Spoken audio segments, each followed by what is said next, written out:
Malam itu, hening yang menyelimuti kamar pengantin kami terasa begitu tebal, seolah setiap helai udara di dalamnya ikut menahan napas menyaksikan langkah baru yang kami ambil.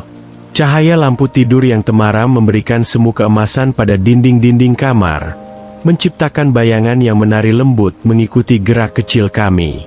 Aku berdiri di dekat jendela, menatap keluar pada gelapnya malam, namun pikiranku sepenuhnya tertuju pada sosok wanita yang kini resmi menjadi teman hidupku. Namanya Elena. Di usianya yang menginjak 53 tahun, dia masih memiliki aura yang begitu tenang, meski aku tahu ada badai masa lalu yang pernah memporak-porandakan hatinya. Saat aku membalikan badan, kulihat dia duduk di tepi ranjang, masih mengenakan gaun putih sederhana yang membalut tubuhnya dengan anggun. Rambutnya yang mulai dihiasi helai perak di beberapa bagian tergerai lembut, membingkai wajahnya yang menyimpan ribuan cerita. Dadaku bergemuruh hebat, sebuah debaran yang belum pernah kurasakan sebelumnya.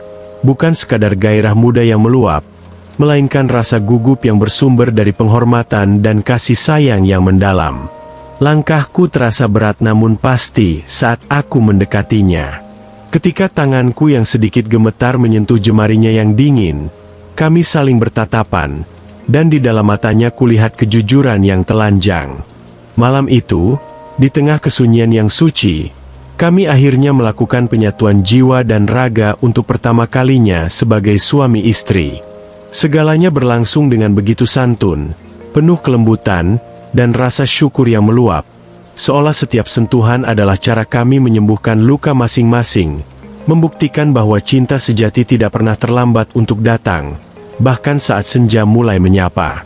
Banyak orang di luar sana yang mencibir keputusanku. Mereka tidak habis pikir mengapa seorang pria berusia 30 tahun sepertiku, yang masih memiliki masa depan panjang dan peluang luas, memilih untuk mengikatkan diri dengan seorang wanita yang usianya terpaut 23 tahun di atasku. Bisikan-bisikan miring itu sudah menjadi makanan sehari-hariku sejak kami pertama kali terlihat bersama. Ada yang menuduhku hanya mengincar harta peninggalan mendiang orang tuanya. Ada yang menyebutku memiliki kelainan, dan tidak sedikit yang mengasihani masa depanku, menganggap bahwa aku hanya akan menjadi perawat bagi istriku di masa tua nanti. Namun, mereka semua salah besar. Mereka hanya melihat angka, sementara aku melihat sebuah jiwa yang begitu indah namun sempat hancur karena pengkhianatan. Mereka melihat seorang janda tua, sementara aku melihat pelabuhan terakhir yang membuatku merasa benar-benar pulang. Pertemuanku dengan Elena terjadi di sebuah pameran seni kecil di sudut kota. Saat itu, aku sedang mencari ketenangan dari penatnya pekerjaan sebagai arsitek, dan Elena sedang berdiri diam di depan sebuah lukisan abstrak yang menggambarkan badai di tengah lautan. Aku tertarik pada caranya menatap lukisan itu, bukan dengan tatapan kagum, melainkan dengan tatapan penuh pengertian, seolah dia tahu persis bagaimana rasanya menjadi badai tersebut. Kami mulai berbincang, awalnya hanya tentang komposisi warna dan makna goresan kuas, namun pembicaraan itu mengalir begitu alami, hingga merambah ke filosofi hidup. Di mata Elena, aku menemukan kedalaman yang tidak pernah kutemukan pada wanita-wanita seusiaku. Dia memiliki kebijaksanaan yang lahir dari penderitaan, dan ketegaran yang terbentuk dari kegagalan. Elena pernah menikah selama 25 tahun dengan seorang pria yang kemudian mengkhianatinya demi wanita yang jauh lebih muda. Dia ditinggalkan saat kecantikannya mulai memudar menurut standar dunia, dicampakkan begitu saja setelah menghabiskan masa mudanya untuk membangun rumah tangga dan mendukung karir suaminya.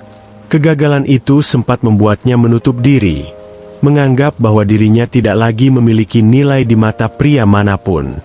Dia merasa sisa hidupnya hanya akan dihabiskan untuk kesepian.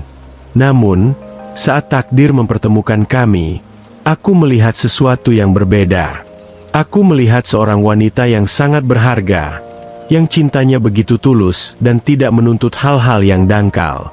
Aku jatuh cinta bukan pada fisiknya yang mulai dimakan usia, melainkan pada caranya menertawakan kesedihan dan caranya memandang dunia dengan penuh pengampunan. Proses pendekatan kami tidaklah mudah. Elena berkali-kali mendorongku menjauh. Dia merasa tidak pantas. Dia merasa akan membebani masa mudaku. Aris, carilah gadis yang bisa memberimu anak, yang bisa menemanimu berlari mendaki gunung, yang kulitnya masih kencang, katanya suatu kali dengan suara yang bergetar. Tapi aku selalu punya jawaban untuk itu. Aku katakan padanya bahwa aku tidak mencari rekan untuk berlari, tapi aku mencari seseorang untuk berbagi ketenangan saat aku lelah. Aku tidak mencari kesempurnaan fisik yang akan pudar dalam hitungan tahun, tapi aku mencari keindahan jiwa yang akan abadi hingga napas terakhir. Butuh waktu hampir 2 tahun bagiku untuk meyakinkannya bahwa niatku benar-benar tulus, bahwa aku tidak peduli dengan apa yang dikatakan orang lain, termasuk keluargaku sendiri yang awalnya menentang keras. Keluargaku, terutama ibuku, sempat menangis saat tahu aku ingin menikahi Elena. Ibu merasa aku menyia-nyiakan hidupku. Namun, setelah aku membawa Elena ke rumah dan membiarkan mereka berinteraksi, perlahan-lahan pandangan mereka berubah. Elena tidak berusaha menjadi orang lain. Dia tetap menjadi dirinya yang lembut, penuh perhatian, dan sangat menghargai orang tua. Dia tidak membela diri atas usianya, tapi dia membuktikan dengan sikapnya bahwa kedewasaan adalah sebuah berkah dalam sebuah hubungan. Dia bisa menenangkan emosiku yang kadang masih meluap. Dia memberiku perspektif baru tentang sabar, dan dia mencintaiku dengan cara yang begitu membumi. Akhirnya, restu itu datang, meski diiringi dengan banyak keraguan dari kerabat lainnya. Hari pernikahan kami berlangsung sangat sederhana. Kami hanya mengundang teman dekat dan keluarga inti. Tidak ada pesta mewah, hanya makan malam hangat yang dipenuhi doa-doa baik. Saat aku mengucapkan janji suci di depan penghulu, aku melihat air mata jatuh di pipi Elena. Itu bukan air mata kesedihan karena masa lalunya yang gagal, melainkan air mata syukur karena Tuhan memberinya kesempatan kedua untuk merasa dicintai secara utuh. Dan disitulah aku menyadari bahwa tugasku bukan hanya menjadi suaminya, tapi menjadi penyembuh bagi sisa luka-lukanya. Aku ingin membuktikan pada dunia, dan terutama pada dirinya sendiri, bahwa dia masih sangat layak untuk dipuja. Malam pertama kami yang aku ceritakan di awal tadi, adalah momen yang mengubah cara pandangku tentang keintiman. Selama ini, dunia modern sering menggambarkan malam pertama sebagai sesuatu yang penuh ledakan gairah fisik.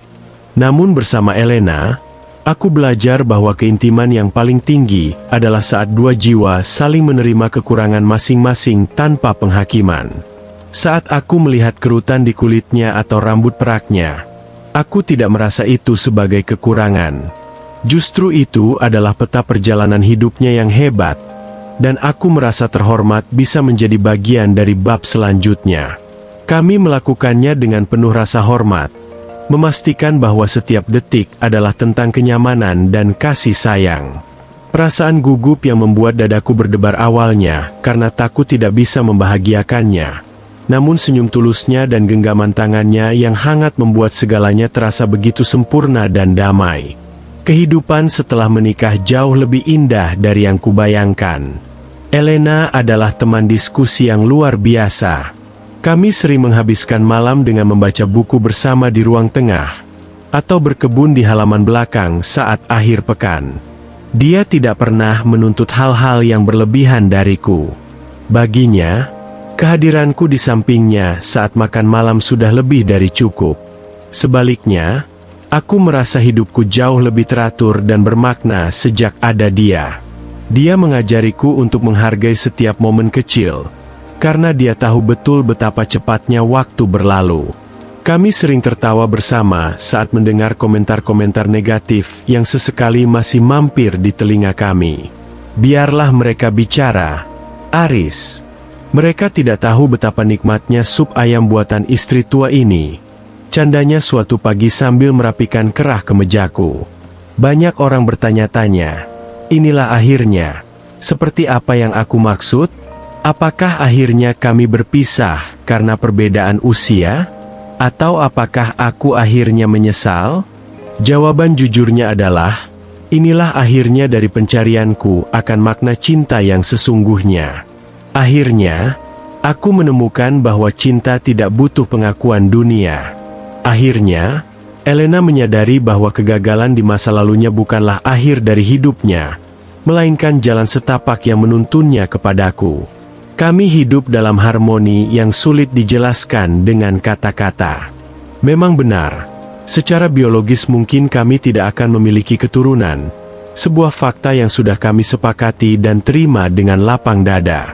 Kami memutuskan untuk mendedikasikan hidup kami bagi kegiatan sosial, membantu anak-anak di panti asuhan, dan menjadikan mereka sebagai saluran kasih sayang kami. Pernikahan ini mengajariku bahwa kecantikan seorang wanita sejati tidak terletak pada wajah yang tanpa pori atau tubuh yang ramping, melainkan pada ketenangan hatinya saat menghadapi badai dan kelembutannya saat merawat luka orang lain. Elena adalah buktinya. Dia pernah gagal, dia pernah merasa tidak berharga, tapi di mataku, dia adalah pemenang. Dia berhasil bangkit dan memberikan cintanya kembali tanpa rasa takut akan disakiti lagi. Dan aku adalah pria paling beruntung karena menjadi penerima cinta itu. Akhir dari kisah ini bukanlah tentang kematian yang memisahkan, tapi tentang kehidupan yang kami jalani setiap harinya dengan penuh rasa syukur. Kami sadar bahwa waktu kami mungkin tidak sebanyak pasangan muda lainnya yang seusiaku. Secara statistik, kemungkinan besar aku akan menghabiskan masa tuaku tanpanya suatu saat nanti. Namun, daripada merisaukan hari esok yang belum pasti, kami memilih untuk memaksimalkan hari ini. Kami menciptakan kenangan sebanyak mungkin. Kami melakukan perjalanan ke tempat-tempat yang tenang, menikmati matahari terbit di pantai, atau sekadar duduk diam mendengarkan suara hujan. Kehadiran Elena dalam hidupku adalah pengingat konstan bahwa setiap detik adalah anugerah. Dia memberikan kedalaman pada masa mudaku, dan aku memberikan semangat pada masa senjanya. Kisah cinta kami adalah tamparan bagi mereka yang selalu mengagung-agungkan standar sosial yang dangkal.